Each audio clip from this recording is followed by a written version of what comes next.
കോഴിക്കോട് അച്ഛനെ കൊലപ്പെടുത്തിയ മകൻ അറസ്റ്റിൽ. എഗരൂൽ സ്വദേശി ദേവദാസിന്റെ മകൻ അക്ഷയ് ദേവാണ് അറസ്റ്റിലായത്. കഴിഞ്ഞ തിങ്കളാഴ്ചയാണ് പരിക്കേറ്റ നിലയിൽ ദേവദാസിനെ ആശുപത്രിയിൽ പ്രവേശിപ്പിച്ചത്. രാഹുൽ കെ വി ഉണ്ട്. രാഹുൽ, അച്ഛനെ മകൻ കൊലപ്പെടുത്തുക വിശ്വസിക്കാൻ പ്രയാസമാണ്. എവിടെ വെച്ചാണ് പിടികൂടിയത്?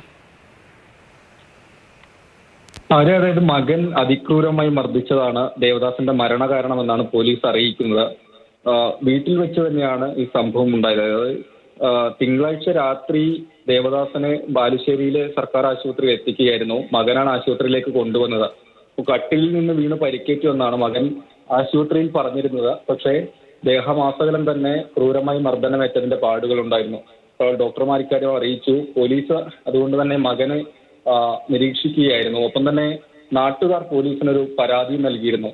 ഇവരുടെ വീട്ടിൽ ഇരുവരും തമ്മിൽ തർക്കങ്ങൾ പതിവായിരുന്നു എന്നാണ് ഈ പരാതിയിൽ പറഞ്ഞിരുന്നത്. പോലീസ് കസ്റ്റഡിയിലെടുത്ത് വിശദമായി ചോദ്യം ചെയ്ത സമയത്താണ് ഈ മർദ്ദനത്തിന്റെ കാര്യങ്ങളൊക്കെ മകൻ തുറന്നു പറഞ്ഞത്. അതായത് വീട്ടിൽ വെച്ച് അതിക്രൂരമായി മർദ്ദിച്ചു എന്നതാണ് മകൻ മൊഴി നൽകിയത്. തുടർന്ന് അറസ്റ്റ് രേഖപ്പെടുത്തിയിട്ടുണ്ട്. കൊലപാതക കുറ്റം ചുമത്തിയാണ്.